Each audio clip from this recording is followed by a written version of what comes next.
That's right, kids. Just ranching. Warm up, it just shoots up, and it'll get up to chest high when we harvest it. And this is a brand new, not brand new, but 2-year-old stand alfalfa. See how nice and thick it is and leafy. And after several years, you'll start to lose a few plants will peel off, and you'll start getting more weeds, and just the traffic is hard on it, the harvest traffic. So after a certain number of years, you want to rotate it and plant something else, because the production, you just lose out on the production after a while. Okay. So that's called our crop rotation, and we're on about a 6 or 7 year rotation. We let a couple of our fields go a little too long. So we're doing that one this year. We'll do this one this fall. And then what we're also doing is orchard grass now with the bales. What do you do with that? That is for horse feed, and there's lots of demand locally.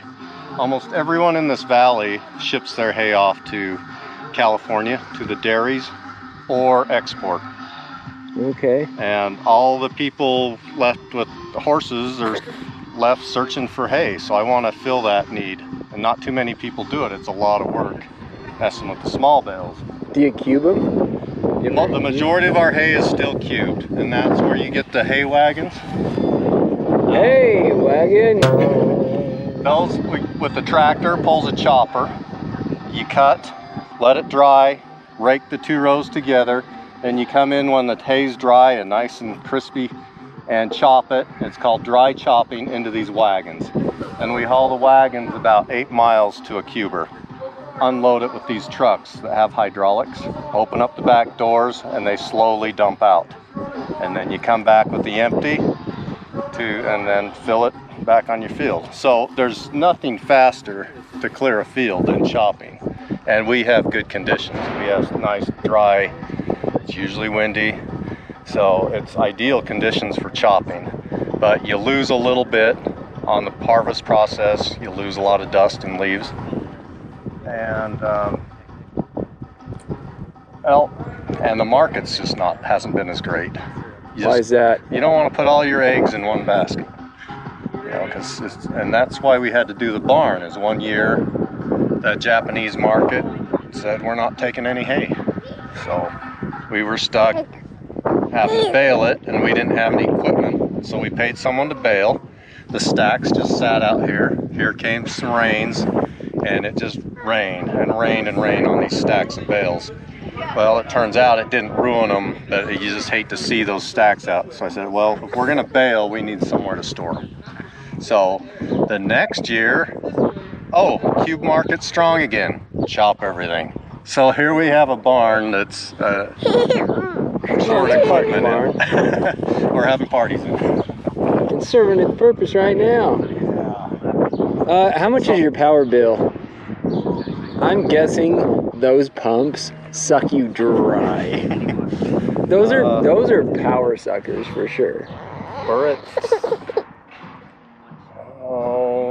$450 to $500 a day on the 3 systems. So in the heat of when we're running full bore in July and August, and they're not down much, for three wells, it's $14,000. $12,000 to $14,000 a month. Yeah. So just look at anything you see here, money, money, money, and you try to get 50 cents more a bale. So that's we try to maintain. We do maintain. I do a lot of the work myself. But, you know, the power cost, the chemical cost, the upkeep on all your equipment, labor's huge. Insurance, taxes, and that's why. Insurance, is that just crop failure or injury? We have liability insurance on that, and we do have some crop insurance on, say there's a fire at the cuber and we lose a bunch of cubes over there. But you can see why I drive a 98 Ford F-150, because I couldn't see myself driving a 60, no, they're $80,000 now. It's fancy. Running it out in the ditch, it's called flood irrigation. and that's a different way. The water just runs slowly, and the alfalfa loves it because the leaves aren't getting wet. But you lose a lot of evaporation, and then there's a huge amount of labor maintaining your ditches. So almost everyone has switched to sprinklers, which there still can be problems with electrical problems, tire problems. So How was it? It's good. Good mile. I got 2 miles in. I wrote thank you at the end of my thing. Where she could walk, but her rear end was dragging. Yeah. So I think she has something wrong with her spine, maybe. But she lived like that for about Dad, 4 look, months. this one Eating gives and you breathing and- kisses.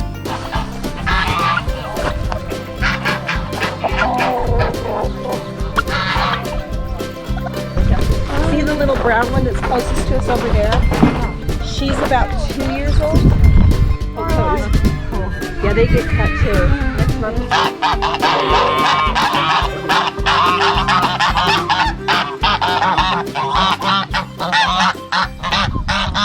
The seeds are able to germinate. These ones are giant pumpkins right here. And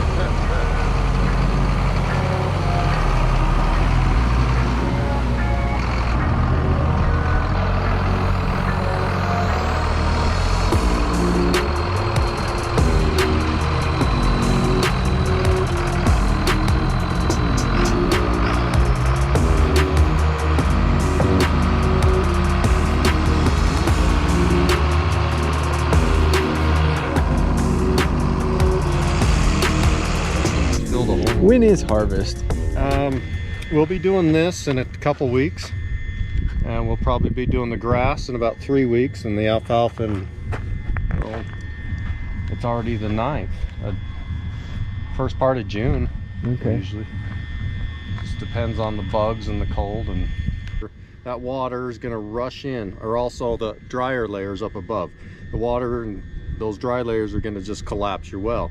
So they have this big machine that circulates this clay, and as they're drilling, that packs the whole well with clay. Then they go down and they have some way of looking and screening that to see what kind of rocks they're churning up. Okay.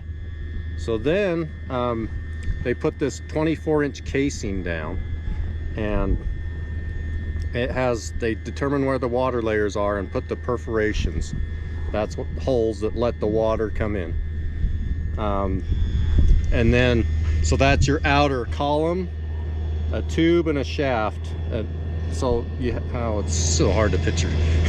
But at the bottom you have a set of little impellers that are called bowls, and picture those spinning, and that's what lifts your water up. Okay, now you need this big old motor. That's a 250 horsepower motor. With the sprinkling system we have. You are the professional, so I'm excited to watch this. Hey, there should be a Clifford for that. If I want more details, I bring it up and it shows me where that is. Now they're facing like that. Okay, so if I want to change the speed, change the direction, stop it. So we got pivot 1 off, and it's showing as gray because we're flood irrigating. Pivot 2's blue, so it's wet, and it shows the little flag is the direction it's going. And then this one's orange because we're chemigating. It's called fertilizer slab. This is good.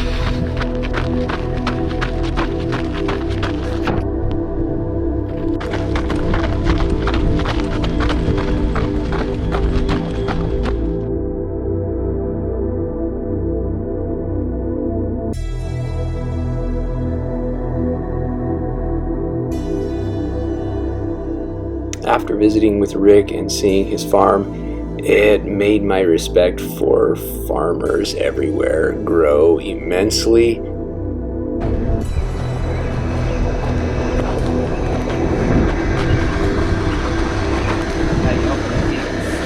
Rick is the 3rd generation to farm this same land, plow these same fields, and as I was visiting with him, he also told me that he wasn't sure if the farming tradition would keep going, would stay in his family, or if it would be over with him.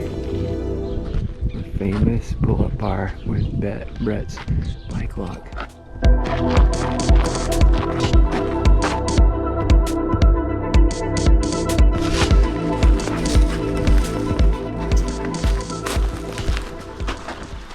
Oh, Rick was telling me about these too. That sometimes they pull them out and they'll clear out because there's so much calcium in the water. They'll clean them and then they can pump the water.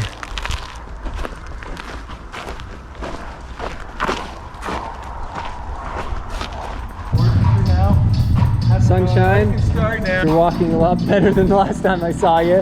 Woo!